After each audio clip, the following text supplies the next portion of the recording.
But with Omicron, they've had a knee-jerk reaction before the evidence has come in, and they've said that in the media, that if we wait until the evidence comes in, it would be too late. So in other words, they've taken a bet, they've taken a gamble, they've taken a hunch.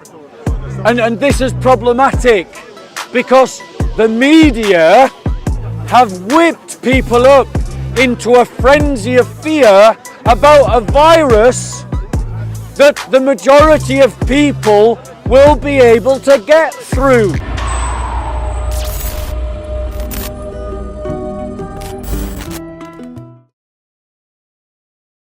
So I want to talk about the vaccines and the vaccine passports and about the current debate in our society in terms of establishing vaccine passports and the possibility of making vaccinations an obligation upon people. Now, never would I have thought that Revelations chapter 13 would ever have been relevant in my lifetime. But this is what Revelations chapter 13 says, reading from verse 16. It says, Also it causes all, both small and great, both rich and poor, both free and slave, to be marked on the right hand or the forehead, so that no one can buy or sell who does not have the mark of the beast. It goes on. The name of the beast, or the number of its name, this calls for wisdom. Let anyone with understanding calculate the number of the beast, for it is the number of a person. Its number is 666. Now, I want to be clear that I am amazed that I now live in a world where that seems to be a relevant verse to quote. If you had asked me 4 years ago, would that passage have ever been relevant in my work at Speaker's Corner, I would have dismissed it out of hand. But here I am, seeing the parallels between what it says in Revelations and what our society is doing in talking about making the vaccine compulsory and making people have vaccine passports. They're spooky, those parallels. In Italy, you cannot go into certain places, restaurants, theatres, stadiums, nightclubs, bars, without being fully vaccinated. In Austria, they're talking about making the vaccine an obligation upon people. Now, I want to be clear. I'm not saying that the vaccine is the mark of the beast. I want to be clear about that. I am not making that argument. And I think it is completely irresponsible of Christians to tell people that they should not take the vaccine unless you're a health professional and you can make a medical argument. It needs to be down to individual choice where a person chooses whether the vaccine is appropriate for them given their risk factors. Yes? I don't think I've ever seen historical. Yeah, it's a great question. And I would say to the question, I'm just going to repeat your question for the microphone. It's why the backlash? Because we've had other vaccines come out in the past and there hasn't been this backlash. And I would say that social media and scaremongering and the fact that it is so new and so rushed, I'm going to make some more points and then I'll take a question. And the fact that it's all happened so quickly has been the reason why there's been the backlash that we have. Now, I want to press on with my presentation and then I'll take another question, bro. Right? People have got to make their own choice. But I do think that what we've seen in our modern world is an example of how the beast will convince the world to take his mark. Look at how people have been shepherded to comply with the state so freely. So now we know that the Antichrist, when he comes, will simply present something so horrible to the people that the people willingly take the mark of the beast and willingly go along with the loss of their freedoms. And I think we've seen how these things parallel. I think discourse about the vaccine is leading to pressure on the unvaccinated. That we are seeing pressure build in our society against those who, for their personal reasons, haven't chosen to take the vaccine. And that has already led in Austria and Germany to obligatory invasive medical treatment. The loss of the autonomy over your body dictated by the state. At the creation of a medical apartheid in Italy, in which the vaccinated have more rights than the unvaccinated. I thought we lived in a liberal democracy. Oh, how wrong I am. We've seen that we've seen pressure that those who refuse the vaccine should be refused treatment within the NHS. And I want to say to you that if you're one of those people making that argument, be wary of the slippery slope that you put society on. Because it's a very short bridge to go from you can't go to the NHS because you didn't take the vaccine to saying that because you're obese and diabetic, or because you smoke and if you got cancer, or because you were drunk and gashed your head open on the curb, that you can't receive NHS treatment. It's a very dangerous slippery slope. It's the thin end of the wedge. And we've seen thin ends of the wedge before. Liberalising divorce in the worst cases has led to divorce on demand. So slippery slopes do exist. Thin end of the wedges often lead to the thick end of the wedge. Face masks have not worked. All the way through the pandemic, Scotland has maintained face masks as obligatory. But the number of cases of COVID have not diminished vis-a-vis England, where face masks were not always obligatory. COVID passports do not work. Australia has had the most restrictive rights of entitlement to enter Australasia of any country in the world. You could not enter Australia unless you were double vaccinated. And yet Omicron has still arrived in Australia. So clearly, having restrictions, saying that you can't do this or that unless you're double vaccinated, has not stopped Omicron from arriving in Australia. Passports do not work. Furthermore, the rules that we are now living by in England and Scotland are confusing. You have to wear a face mask and be double vaccinated to enter a theatre or a nightclub, but you can go to a restaurant without a face mask and without being double vaccinated. What are we saying? Are we saying that people that go to theatres and nightclubs don't also go to restaurants? The rules are completely confused and they do not work. So the question is, what should we have done? And the reality is that retrospect is a bitch. It's always easier to speak in retrospect. And I accept that a critique from retrospect is a poor critique politically.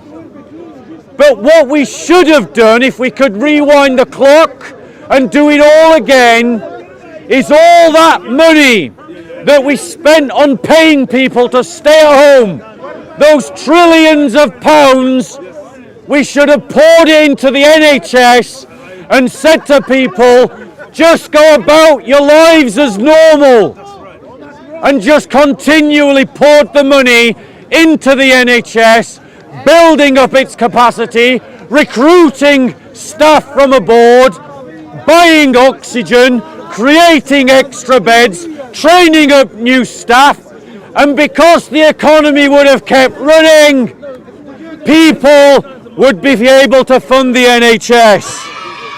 But right now, what have we achieved? We've crippled the economy, we've brought the NHS to its knees, and Omicron and the virus has still taken away all your liberties. What have we won for all that we have sacrificed? Nothing. We have won nothing. Still tens of thousands of people have died. All we have done is slow down the inevitable. We haven't stopped it at all. Furthermore, what should we do now?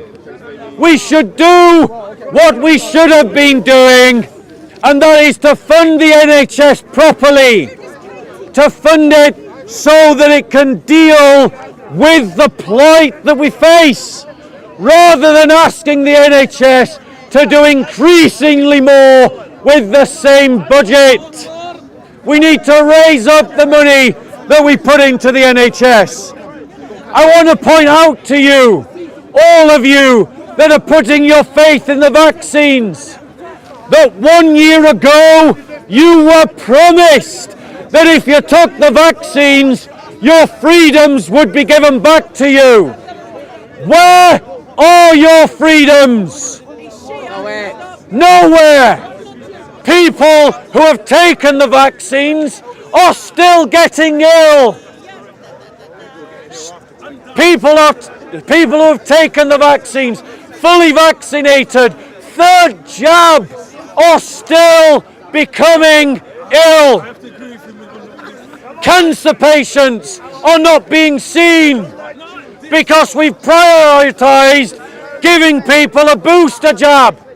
What is the point of a 24-year-old healthy man or woman, because man and women do exist, receiving a vaccine when a 60-year-old with a lump that they've just found on their testicles or on their breasts not being and receiving immediate treatment for cancer? Now I want to be clear that the debate around COVID and the debate around this entire issue by those who object to the government policy is being framed incorrectly and unhelpfully, because the loudest voices in that movement are conspiratorial mythicists. We are framing the debate incorrectly. It shouldn't be framed around medical conspiracies. The idea that the vaccine is about making people infertile. It's a totally unprovable claim. It's unhelpful, and it turns people off the real argument. It shouldn't be based upon theological conspiracies, that this is the end times and that this is the mark of the beast. That is unhelpful, and it distracts people from the real argument. It shouldn't be framed along the lines of political conspiracies. The idea that they're trying to shovel in Marxism through the back door. Ladies and gentlemen, the choice that faces our society is the choice that we always make between a freedom and security. Just like there is an exchange between money and time, there is an exchange between security and freedom. the more security you have, the less freedom you have. The more freedom you have, the less security you have. And those are the terms with which we should argue our case against the government policy and against government direction. The freedoms of English society were won over centuries of battle against kings and elites. And those freedoms are being lost in decades. We, a generation of people who have never had to fight for freedom, have lost the value of freedom. And we must rediscover it, because right now we are in a battle for freedom. Liberal freedoms that we have grown up with, liberal freedoms that we have taken for granted.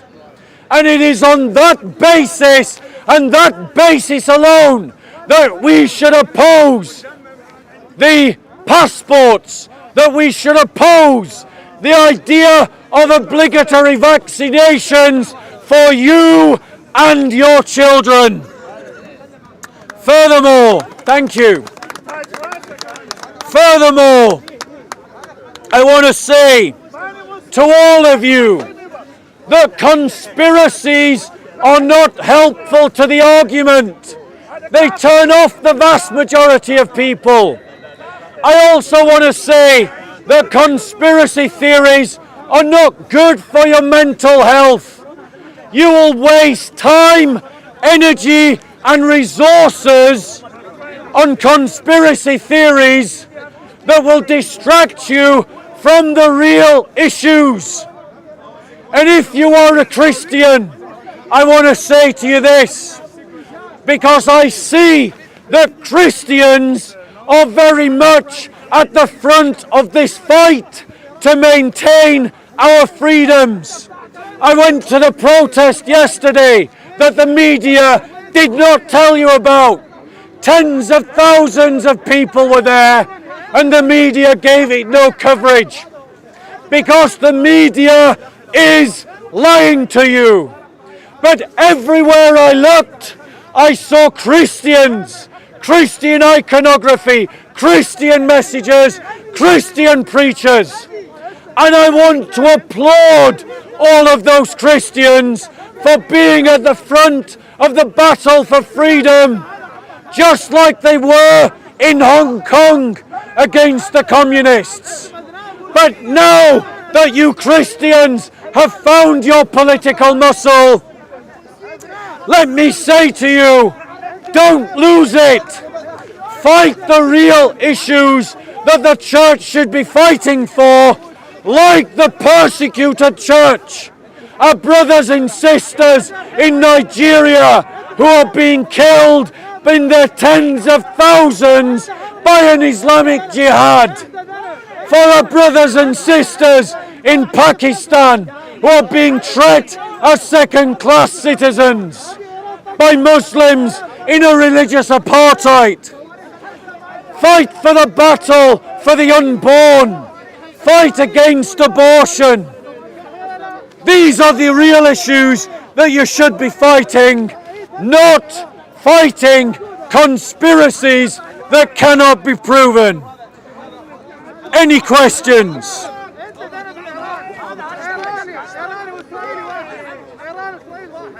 Okay, so the question is, what are the conspiracies? Conspiracies that I've heard, that the vaccine is designed to make people infertile or to change the genetic makeup of human beings. The reality is, ladies and gentlemen, viruses always change the genetic makeup of human beings. It's the nature of viruses. Other conspiracies, that this whole agenda is about pushing a technocracy upon us. Now I accept that every good political activist never wastes a crisis. And there are groups of people with political agendas who are using this crisis to push their political agenda. The solution to that is to push your own. We should be pushing for more freedom in our society, not less. Consider the freedoms that you have lost. Your right to speak freely is being curtailed. Your right to associate freely is being curtailed. Your right to move freely is being curtailed. And now they're talking about the right to decide what medical treatment you receive and where you can trade and spend your free time. Too many freedoms are at stake, and you must rise up against this crumbling of the freedoms that we have enjoyed in our society. Any other questions? No. Brothers and sisters, this is exactly what I mean. With respect, the questioner says, don't forget there is a conspiracy. People are being affected by the vaccine. Yes, people are being affected by the vaccine. And I am quite certain that when those stats do eventually surface, like they should, it would change the nature of the debate. Because I'm quite sure that in a medical testing of vaccines, in a controlled test, the number of fatalities that have happened because of the vaccine in this untested way would never be acceptable in a controlled test. In a controlled test, let's just make up a number. 5 people are adversely affected in a controlled group of 30 or a controlled group of 100. It would never be accepted to roll that vaccine out until they had dealt with it. But we rolled out this vaccine in an uncontrolled manner, in a rushed manner.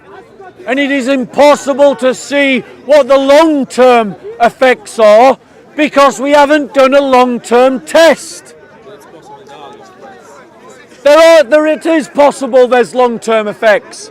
And what is happening, and this is what you all need to be aware of, is that the media shepherds us by the information that they give us and the information that they suppress. Like the terrorist attack that happened in Speaker's Corner this year. Suppressed by the media because they don't want to talk about another Islamist attack against a Christian because it doesn't suit their agenda of we all get along like a hippie commune. I don't disagree with what you're saying, but is that not, if you said that to some people, they would say that the attack is Speaker's Corner is a conspiracy because it doesn't fit their agenda. So I could say that I think there's a lot of people being ill because of the vaccine that I know about, and then they could call you conspiracists. You see what I'm saying? Lots of people have become ill because of the vaccine. But what percentage of people have become ill, we don't know because those statistics are not freely available. And the question then is, how many of the unvaccinated are becoming ill because they've exacted a democratic choice that they have the right to make not to take the vaccine? Labelling it a conspiracy does not help you win the argument you need to win. If you fight the battle uphill, you're more likely to lose.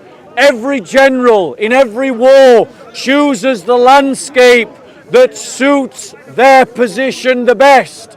And it is the same in democratic argument. You need to frame the argument in such a way that it suits your position the best.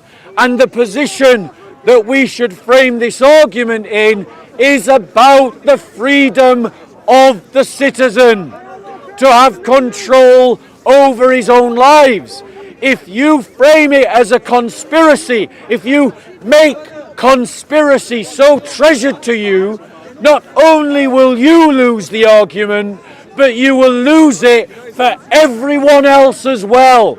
So even if you do believe in a conspiracy, I beg you to shut up and stop talking about it and frame the argument in the only way that it can be won, which is about freedoms. And what I'm saying to you is that the problem with conspiracies is that by definition, a conspiracy can't be proved. By definition. Because if you could prove it, it wouldn't be a conspiracy. Sorry? That would technically mean that the government is conspiring against us, not that we're conspiring against the government. So there's so much statistics and so much things that were said to us that they can't prove themselves. And they're not even showing us the record. Well, certainly on Omicron, there's an argument there. Because all the way before Omicron, we were talking about, well, going with the evidence, going with the evidence, going with the evidence. But with Omicron, they've had a knee-jerk reaction before the evidence has come in, and they've said that in the media, that if we wait until the evidence comes in, it would be too late. So in other words, they've taken a bet, they've taken a gamble, they've taken a hunch. And this is problematic, because the media have whipped people up into a frenzy of fear about a virus that the majority of people will be able to get through. It's those with other morbidities and those who are obese and otherwise unhealthy that are genuinely at risk of the virus. But clouding the debate about freedom with arguments about it's created in a Chinese lab, whether it is or it isn't, is irrelevant to the argument about whether you're losing your freedoms or not. And it's only this argument, this pushback against the direction our society is running in, can only be won if we argue it on the basis of preserving and expanding liberal freedoms. I don't disagree with that, but I just do think that I don't think that anyone who mentions about there's issues about the vaccine or about what the government is saying should be called a conspiracist. That's where I disagree. I agree with you about that we should fight and protect our freedoms, and that should be what the battle should be for. But I do think that I don't think that anybody who's looking and saying some of these things that's going on, why are they, for example, why are they vaccinating kids when they can't catch it, should be called a conspiracist. Children can catch COVID. They can't. But they can't become. Very few can become ill. Yeah, that's true. Very few of them will become ill. And at the start, they were saying that the children were safe, and younger people. Yeah, were safe. and now they're talking about vaccinating your kids. Now, the reality is, guys, what I'm saying is there's nothing wrong with asking hard questions to the government. A conspiracist is not someone who asks a hard question. A conspiracist who says is someone who says, I know what's going on, but I have no evidence to prove it. That is a conspiracist. And people who are claiming that they know everything that is happening and yet can prove nothing, those are the conspiracists.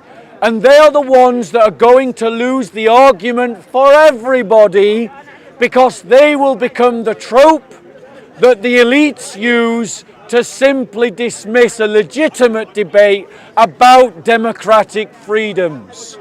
And so, if you believe in a conspiracy, I beg you, shut up. I'm not saying that you're wrong. I'm just asking you to fight this battle on the only terms that it can be won, which is a debate about freedom. If you go to someone and say, look, your freedoms are being taken away, right? There's two sides of that. Some people will agree with me, so some people that will be like, oh, shut up, man. They should take this virus under control. After that, then we'll get our freedoms back. So you can be seen as a conspirator if we're telling them about their freedoms. Yep. So there's two sides of that. But the main thing that I agree with what you're saying is that you can't just exclusively label members of the public as conspiracy theorists. There's a conspiracy on the government side as well, because they to prove everything they said to us. That's right, exactly. Before they said to us, look, when you get vaccinated, you can't touch the virus, you can't spread it. All of a sudden That's now, a conspiracy. That could be that's said a a conspiracy. Because as we see now, oh, you can be double vaccinated and have your booster and catch Omicron and spread it. So they couldn't prove that. You know, so what we have to do, I hear where you're coming from, but what we have to do is like just expose that conspiracy period on both sides. So let me be clear. The question, and then I'm going to wrap up. I'll take one more after this, and then I'm going to wrap up. So the idea that no one would deny that we're losing freedoms. Those that argue, well, we've got to get the virus under control, are the people that say we need to choose security over freedom. Because the exchange is, the more freedom you hand over, the more security you're given. That's why when you go to sign on for your benefits, you've lost some freedom. Because the government gets to tell you where to go, gets to tell you how to spend your time, but what you get in return for that is a roof over your head and some food in your stomach. There is a trade between security and freedom. And what I am arguing is that we are sacrificing too much freedom regardless of how much security we get in reply. The level of security is not worth the value of the freedoms that we're losing. And what we need to do is remember the value of the freedom that we had. Your last question. So what they're doing now, with your point about security, is that they're saying, okay, if you take this vaccine and you allow us, you give up your freedoms and you allow us to give you more security, you get to keep your job. Right? You can fly out on holiday while other people can't. So what's happening now, what we're slowly seeing is like, let's see a divide. We're seeing a first class citizen and a second class citizen. Yeah. Right? So your point about their freedom's been taken away is actually giving people slowly giving back to them in what they could do before. So as I said before, they're allowed to go to the nightclub, the supermarket. Right, so let me address your point, bro. Let me address your point. And my answer to that is that the evidence is already in that even if you're fully vaccinated, you can still spread the virus and you can still get ill. So this idea of discriminating against the unvaccinated on the basis that they can get ill and that they can spread the virus is a fallacious one. Because Omicron still made it to Australia and only the fully vaccinated can go to Australia. And people who are fully vaccinated, I know someone who's triple jabbed and they still got ill and they still tested positive with COVID. So the reality is that being fully vaccinated doesn't stop the virus from spreading. And I have one more final point to make, which I think is the utter kick in the teeth that we've given to NHS workers. Because last year, when they were unvaccinated and treating us all and helping us all, we clapped for them and we cheered for them and we celebrated them. But next year, if there are those amongst them that choose not to take the vaccine, they're going to lose their job. So they were last year's heroes and they're next year's villains. And that is because they simply choose what medical treatments to receive. And I think that that is absolutely disgraceful way to treat people who work in the NHS. And it's totally wrong. And that policy needs to be reversed, and those who voted for it should be ashamed. If they could treat you when you had COVID last year and you'd applaud them, why will you villainize them next year? Okay. Guys, I'm done on that topic. I'm just going to say, like, to be fair, the government didn't say that the vaccine like completely protects people. They gave percentages. They did say, like, Yeah, each vaccine protects a percentage. Absolutely right, yeah. So we knew that, but